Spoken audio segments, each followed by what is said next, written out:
In this video, I wanted to demonstrate my workflow using Cursor to rapidly test ideas and really use it as a design tool, both at work and for some of my side projects.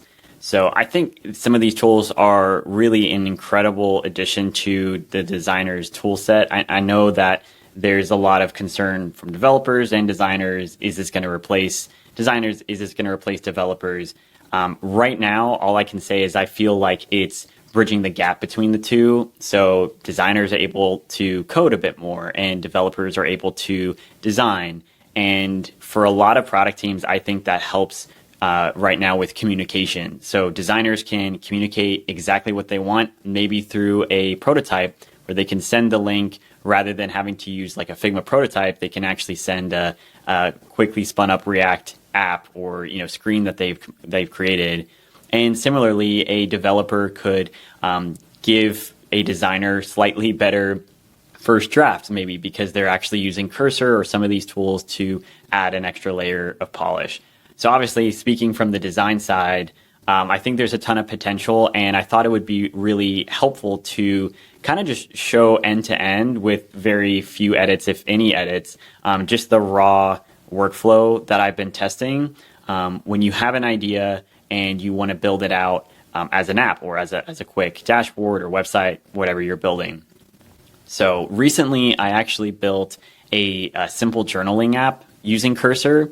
This is an idea I had just like a couple weeks ago where I've often struggled with journaling, pen and paper. I've tried Day One, the Apple app, and nothing really stuck with me. And I have felt that a lot of it is because you're staring at kind of like a blank screen and you're always having to write.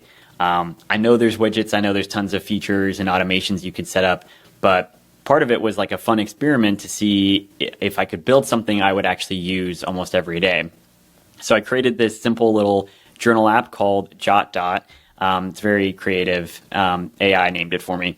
But the idea here was, can you come in, immediately kind of feel a sense of calm? So, showing some photos of loved ones and then immediately be able to write an entry. It's very simple. There's not much to the app. But if you click in, you can actually be guided through a couple of visual options rather than just constantly being prompted to write.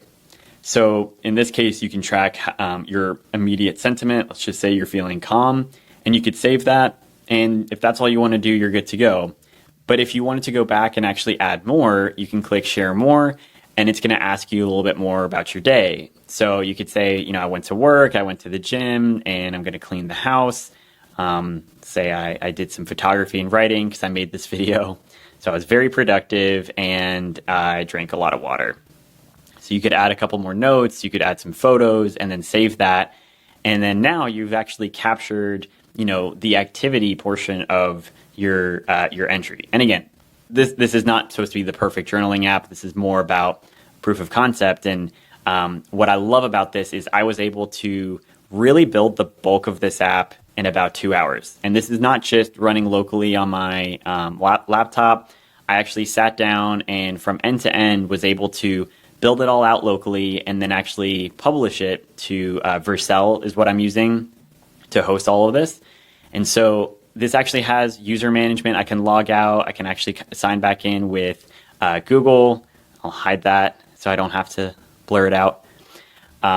There's definitely a couple bugs. There's issues with like the weather being pulled in, and there's still some user management issues where it doesn't always recognize your account, and you have to go back through the onboarding, and entries aren't being merged. And so this still has work to be done, but the point here is that this is something that is live. You can go to the URL and actually use it on a device. And to me, as someone who kind of likes to get hands-on with this stuff and react to whatever I'm building, it's a totally different way to go about the UX process because there's actually something I can click around, I can play around with, and I can immediately know what it is that I want to add or even remove. And when you compare that to a Figma prototype, at least when you're like starting a project, I think it saves you a lot of time. And it also helps you at a very minimum, it helps you rule out what not to do. So, when I first started this journal app. It had a ton of widgets, and there's actually a lot more clutter. But I was able to look at it and immediately tell it to, take this out, take this out, take this out, really simplify on what it is we have here. So I have some thoughts on, how does this affect the overall like design industry and product development, the teams and how they can work together. But really the point of this video was to take you, like I said, end to end, starting from scratch. Like literally we're going to start with a blank folder, and I'm going to try and rebuild the Turo hosting dashboard. So quick backstory, I actually rent out one of my cars on Turo full time. And the problem here is that I feel like there's so many different tabs. I mean, even looking at this, I find it very cluttered. I think it's annoying. I have to go into a business tab and then specifically make a selection on my ratings or earnings. And I can't just go to a single business dashboard and just see, here's my upcoming trips, here's the tasks I got to do, and maybe here's some notifications or messages I need to respond to. So the goal is just to show how we could rebuild a central dashboard for the Turo hosting tools using Cursor. So I'm going to go ahead and create a new folder in Cursor, and I'm going to go File, Open Folder, and we'll just call this Turo Host. So this is just going to pull up a blank chat if you're not familiar with Cursor too much. And essentially the way it works is it's an IDE. It's what you can use to write all of the code and compile. And that's going to be shown on the left. We have like our files. Obviously it's blank. You'll have whatever file you're looking at. And then you can actually just chat using your AI chats from OpenAI, from Anthropic or Google. And by default, that's going to be set to auto. So for the most part, you can just leave it there. If there's something specific I'm trying to troubleshoot, I'll tend to make a specific selection like O3 or Claude. But I'll usually leave that on auto. This section here is for when you want to just it automatically look at your prompt and then take an action or respond to your question. So this way you don't have to always be thinking like, this is me having a chat with AI, and then this is me, now I need to tell it to take an action, if that makes sense.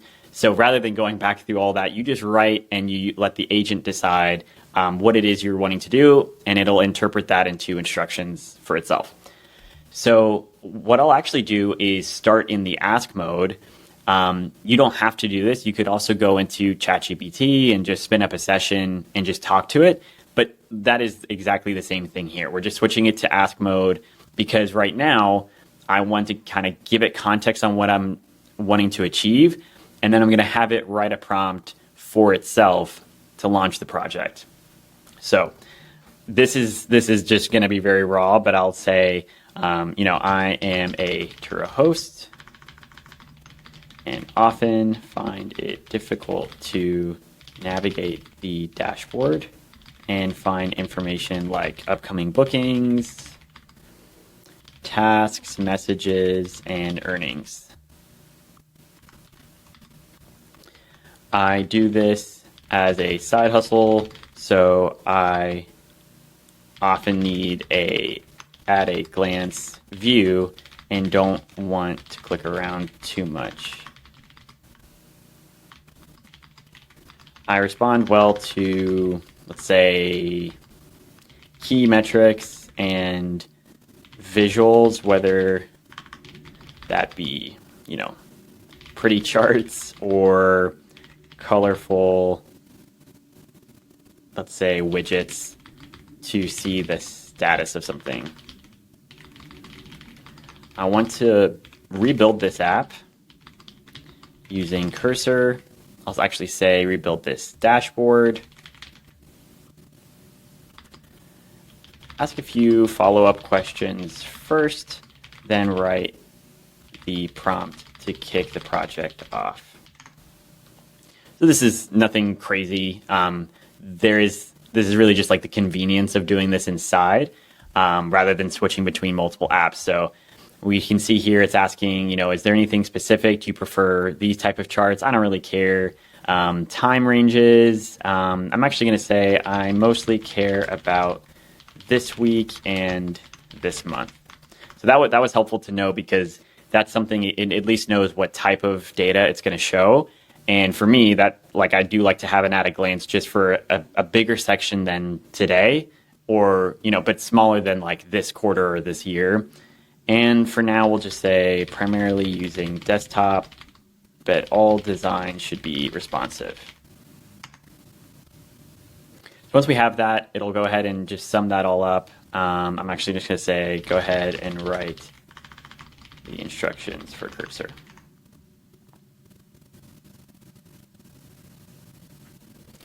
Obviously, it's good to look over this, but this is generally going to be a stronger approach than giving it a very open-ended prompt like build me a dashboard.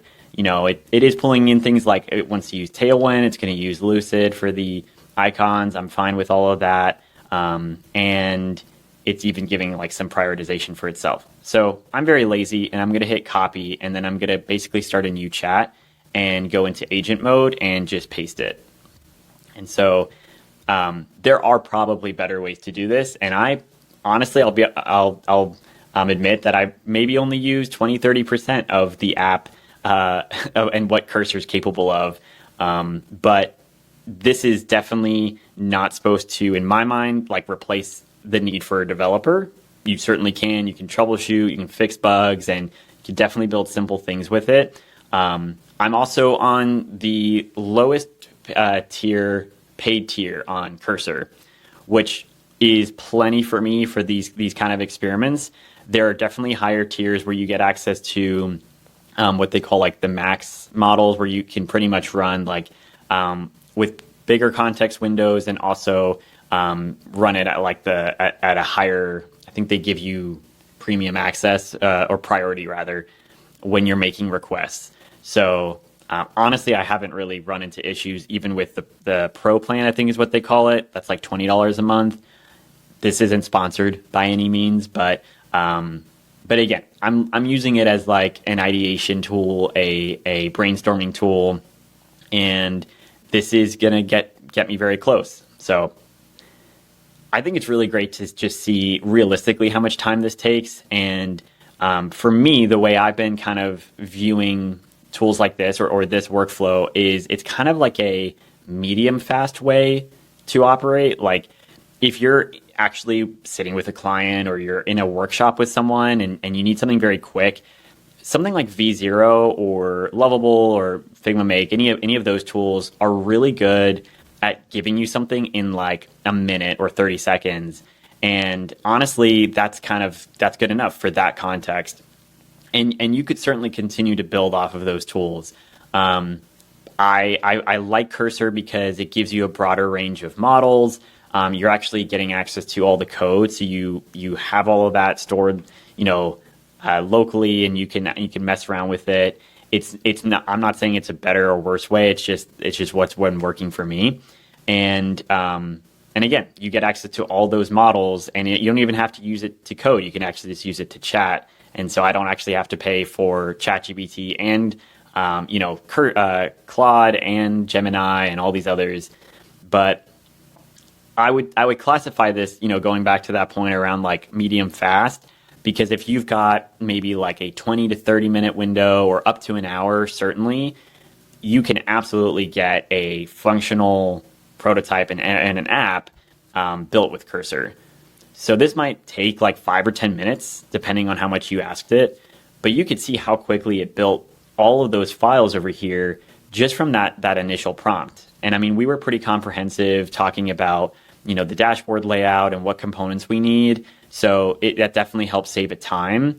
Again, if you kind of give a generic, empty, open-ended prompt, build me something that fixes the Turo app, that's going to be very subjective. So kind of getting a little bit more focused on what the pain point is, I feel really helps it to know exactly what to go build.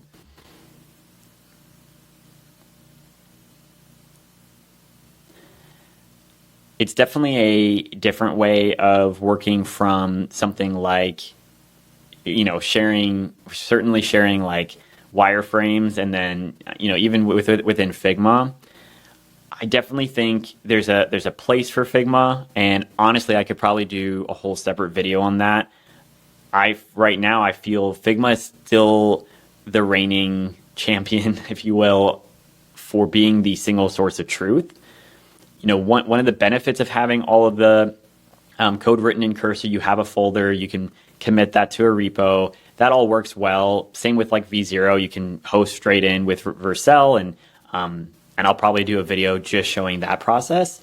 But the idea of creating like a handoff bundle or a rich center of documentation and instructions for your development team, whether that be handing off to a developer, prepping for accessibility instructions, or reviewing with QA, or just pitching to leadership. There has to be a single place where you go to see all of that. And that is a benefit, actually, of having Figma be a bit more static in that sense. The big drawback I see with using tools like this is the fact that at any point, Cursor could just decide it doesn't like half of the dashboard and rewrite all that code. And you can put rules into place and you can try and be focused, but no matter what project I've done, inevitably, if I stick with it long enough, it's going to start making destructive changes where it'll change the icons, it'll change the colors, sometimes even the fonts. And no matter how much you tell it, do not change these things, only change X, Y, and Z, it'll just get stuck in a loop, and it kind of has a mind of its own. So that obviously poses the danger of breaking something that you and your team have decided this is like the latest version. And then if you hand that off to someone and they make a change and now it's gone, there needs to be some sort of version control, whether you do that through like a GitHub repo, or you save different versions or take screenshots, whatever that looks like for you. There just needs to be a lot more kind of governance around how teams use this. So again, in my mind, that's why I look at it as a really powerful like brainstorming tool. And for side projects and these kind of things, or even someone building something for themselves and launching it in a weekend, it works great. But definitely at scale, when you're working with other team members, there's just some things that I feel like there's some things to be aware of. So it looks like it's written quite a good portion of the app, and you can skip ahead to whenever I've got the finished version. We're 18 minutes in, and I think I started like 5-10 minutes in or so. So like this is pretty normal as far as what I've seen. I did add quite a lot in that prompt that I don't normally do.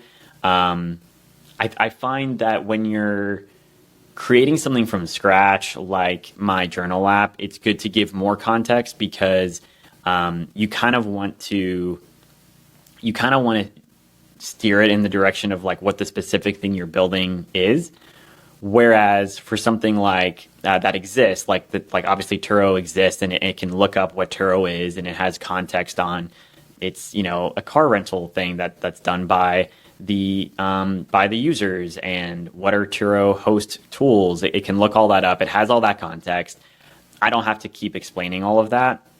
And I was very clear to focus on like the problem that I'm solving with the existing app, and not necessarily having to build everything from scratch.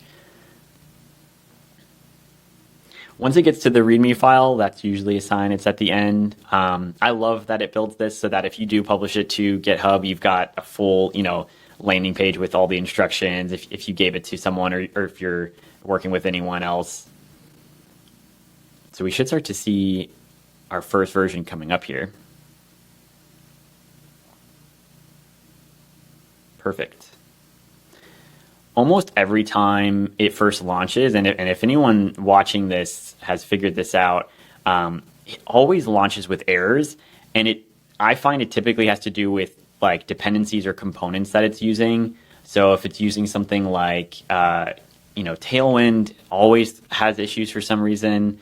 So launch it here, you'll see it's got, let's see, all these issues with, yep, Tailwind. So now that we've got the whole app written in this first session, my first thing is to always start a new chat. When in doubt with Cursor, just start a new chat. So I'll just say resolve this error, and I'll paste that in.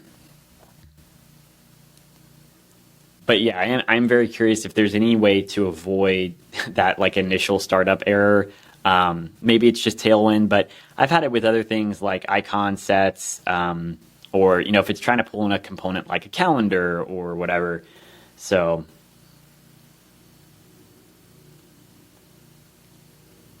the issue is that Tailwind CSS v4 has a different configuration approach. Let me fix this by updating your post CSS configuration.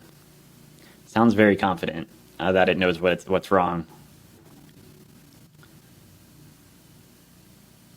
As a side note, working on an ultra-wide monitor lately has been really great for this stuff because I can have Cursor like you see here on the left, and then I can have the app on the right, and all of this stuff is generally updating in real time, so I don't have to do tons of back and forth and refreshing. And I see it launched in a new local host. Let's pull this up. This is another thing where it'll launch multiple instances. So now it's saying 5175. So we'll just keep doing the back and forth. I'll close some of these older instances just to keep it fresh. And in this case, I'm going to replace the chat. And now this is where I might switch to something like O3. O3 or Claude works very well for some of these complex problems. So fix this issue with Tailwind when I launch locally. Grok 4, I think I may have mentioned that's another one that just got added. And again, like that is, to me, like one of the biggest selling points, having Cursor stay up to date with all these models, where in a matter of days, if not like the same day these new LLMs launch models, you're getting access straight in with Cursor, even on their lowest plan. And I think there is a free plan as well. If we pull it up, you can go to their pricing.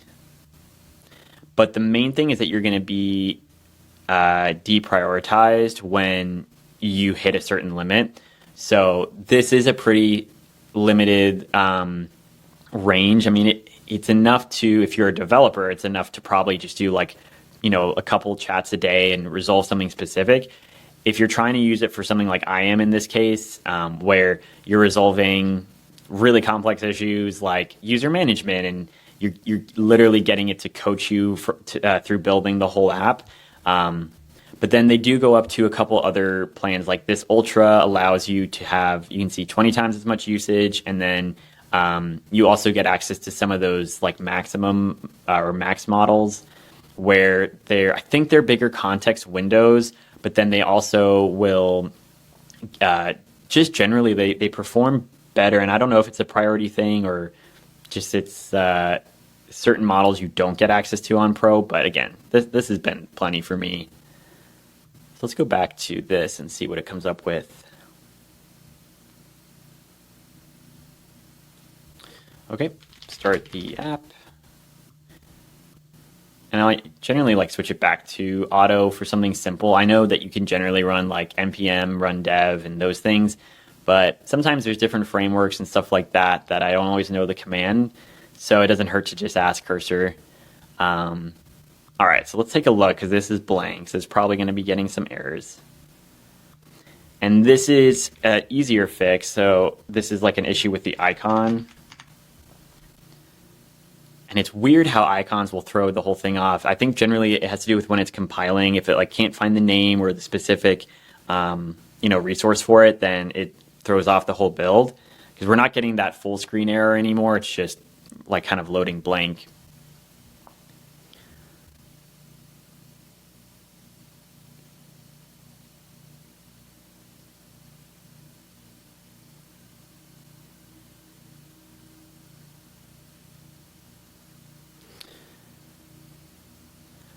And probably for the sake of the video, like the most I'll do is build out the first version, maybe make some quick changes, play around with it a little bit. And then, maybe if you're interested, comment down below. I will happily make a part 2 on how you might actually take this and publish it and host it on something like Vercel, start to integrate user management. So you could actually have users on the app, you could save your data. For something like Turo, like we're not going to probably plug into like real data with the account or anything crazy. I could do something similar where we build like a very simple backend, whether it's from something like Notion or not backend, but a CMS rather, with something like Notion or even like a Google Sheet. I think that could be a fun experiment to kind of pull data from that and load that in. But there's so many different things you can do, and kind of the beauty of it is like once you've got a version of the app even with placeholder content and you're happy with it, you can just ask it like, hey, how would I actually make this functional to support multiple users or to actually start saving the data? And it'll typically recommend what you do and give you step-by-step instructions. I do find that it recommends like Firebase the most often as far as user management and storing data, and that's free for the most part, unless you're doing anything crazy like storing videos and photos. But for something like this, and even for the JotDot journal, you're mostly dealing with text and numbers.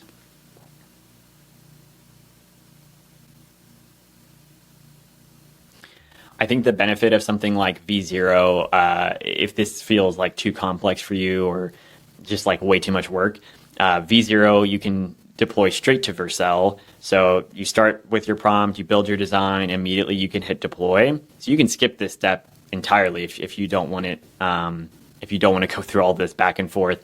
And then Lovable, I think, goes to Supabase. So both of those are great. And even in Claude, I think you can. They just launched Artifacts. It's been a minute since I've looked, but you can host those full React apps or whatever you've built inside of Claude, and you can share those URLs and build it from there. But again, there's probably hundreds of ways to do this. Same with how you might have approached a design or a static mockup or even a prototype. You could be using Sketch, you could use Figma. There's so many different paths you can take. I think it's whatever you feel confident in building. Like I said, for me, Cursor is one of the best because I can pay like a flat rate and get access to everything in case my workflow kind of changes, or some of these models or LLMs release new models or new features. I can just use those immediately rather than kind of getting stuck in one tool.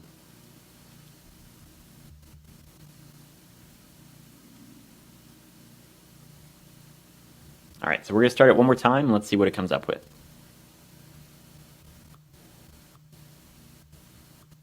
So still getting an issue here. Dashboard TypeScript does not provide an export name. All right, so we'll save all this, resolve, paste that in there.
Awesome. Look at that. We got a full app built in Tailwind. So obviously, like right off the bat, there's issues. Like we've got this gap here between the sidebar and the body. We got the logo twice. The sidebar's not the full height. Got some issues with avatars loading, but we again gave it a pretty complex prompt. That is one of the longest prompts I've given it as far as like a startup instruction. And to be honest, we could have done something very simple like build a dashboard with one widget, and it would probably take in like half the time. But because this is something that like does deal with a lot of data and it is supposed to be that at a glance view, it's really helpful for me to know or to kind of see just like what it comes up with. Like I love that it came up with these quick actions here, the next booking, latest message, and quick tasks. Revenue trend, while cool to see, is probably less of a priority for me. I can tell you off the bat that there's way too many numbers. I hate widgets like this where it says 5 pending tasks because it doesn't show me what I need to do. And this is not clickable, so this doesn't help anyone. But definitely the quick actions, definitely upcoming bookings is helpful. And I actually really like these widgets. I don't know why I didn't just put those at the top. So what we're going to do is I'm going to write a new prompt here, and I'm going to list all of this out. And what I'm going to say is fix the spacing between the body and sidebar. The body is currently not horizontally centered. Make the sidebar full height and collapsible. And remove the logo from the sidebar. And I'm going to go ahead and let that run in the background, and then you can begin to keep prompting and queue actions from here. So I'm going to tell it to remove the this week and this month view, change these to tabs at the top of the page. That filters the data accordingly. On the main body page, show the widgets currently at the bottom, at the very top, just underneath the tabs. Then show the quick actions and upcoming bookings. All right, so it's fixing the body, which is looking better, and the sidebars coming together. Just want to make sure. So we've got the tabs view coming, and revenue trend and other visuals can be at the very bottom. All right. So this is looking a little better. It removed the logo, but it's not the smartest. So it's got like this dead space now, and it is collapsible, but it's not showing the icon. So show the collapsible icon, or say the collapse sidebar icon is missing. Height needs to be 100% of the viewport height. Now, again, like I'll try and group tasks together for each session. So, if I'm doing a ton of stuff around the body, just kind of moving layout stuff around, that I can kind of keep in the same. If we were to get into, this specific graph or these specific widgets, I'll start a new session, specifically if I'm adding capability. Even cosmetic stuff, like I don't mind if it's not super related, like jumping from the sidebar to even like another page, because those are usually simpler actions, like changing content. But for example, if I wanted like a quick reply action, I see it's in here. I don't like how it's doing this. I might want it to pull in like a chat little widget or drawer on the side. But looking at this, I wanted to remove this whole section. So we're going to say remove this section from body.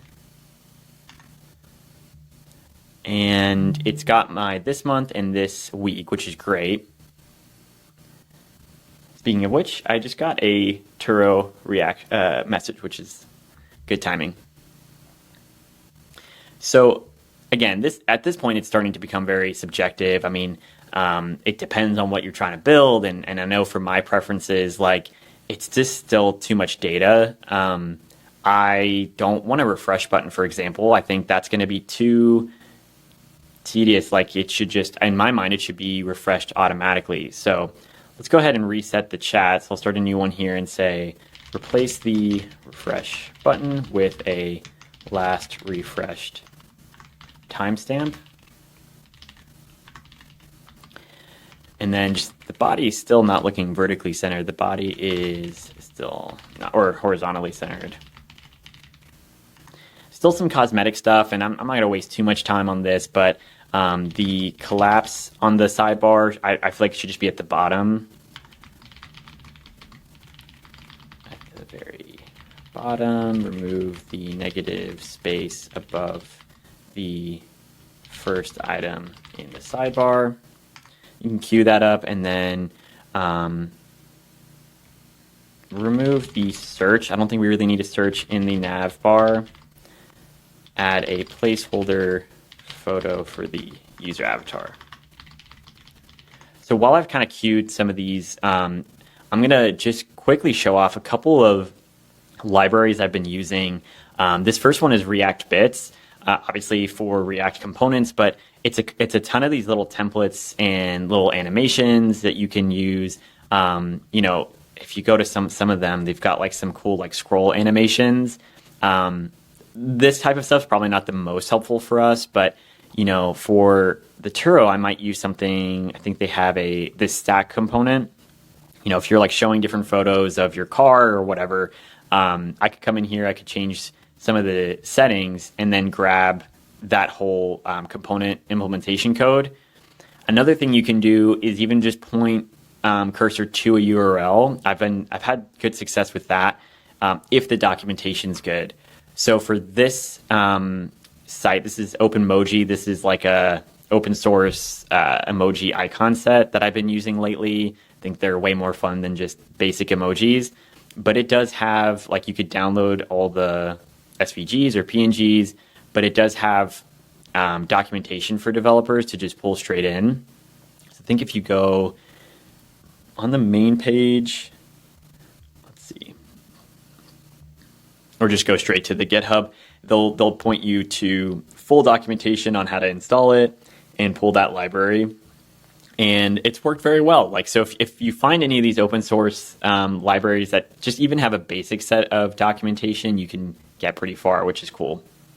So the sidebar is looking good. We got the collapse going. I think what it is there's actually this like floating element. If we take a look, so I'm going to just say, let's go inside.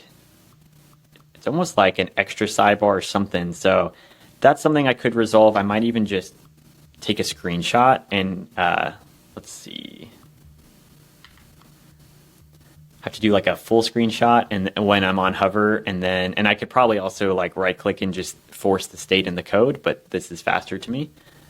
So I'm going to hit copy and like fix the orange highlighted dead space between the sidebar and body. So honestly, this is looking pretty good. I mean, again, there's obviously issues here with the overflow, so we'll have it fix that. But this to me is way better than what I currently have with Turo. And just as a reference, like this is what we have to go off. We have an earnings page. We have to go to performance. We have to go to ratings and reviews. And like some of these pages are fine. Like I don't look at reviews if ever. I mean, unless it's something bad. But if it's something bad, it should be surfaced, you know, or something that needs action, it should be surfaced up here. So, you know, there might still need to be like a notifications or, you know, customer requests, maybe could be as another tab. But already this is looking a lot cleaner. It still hasn't pulled in the avatar, but at this point, like I'm pretty happy with the direction. And again, this is something I'm building for me. It's not something I'm have strict deadlines or requirements for. I can see some of the numbers aren't really changing between this month and this week, but like that's something I could jump in and troubleshoot. But I think what's really exciting about this is, you know, I've got all the code. I could actually give this to a a developer, like if I was actually building this dashboard out and, you know, making it like a third-party tool to integrate with your Turo account, and maybe if they have an API, you could connect with that and actually log in and plug in your real data. It probably hasn't built out all these other pages, which is fine. And to be honest, I don't even need a lot of these.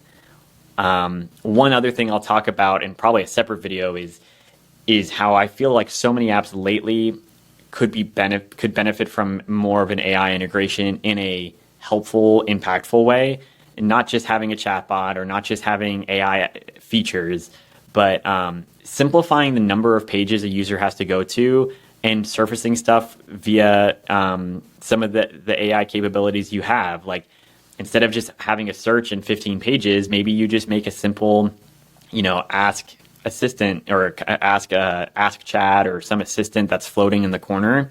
That's something I've started to do lately on a lot of my little testing projects like this, because to me, that's a faster way when you don't always know what you want. You can just ask the assistant and then it will surface the information for you.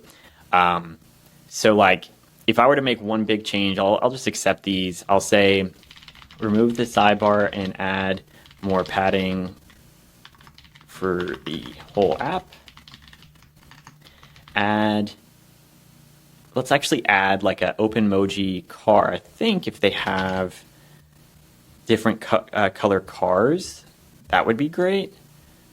So they have automobile, police car. So that's good enough. So we'll say, back here, we'll say add OpenMoji colored icons for the specific vehicle in the upcoming bookings. So this way I could actually differentiate like which car is booked. Like if you have multiple vehicles, it's saying like, you know, BMW, Tesla, whatever else. If I have a red Honda and a gray Tesla, it's actually really nice to see that. Obviously you would want to expand on that, like for accessibility and not rely on color. But again, this was meant to be for me and an at a glance view.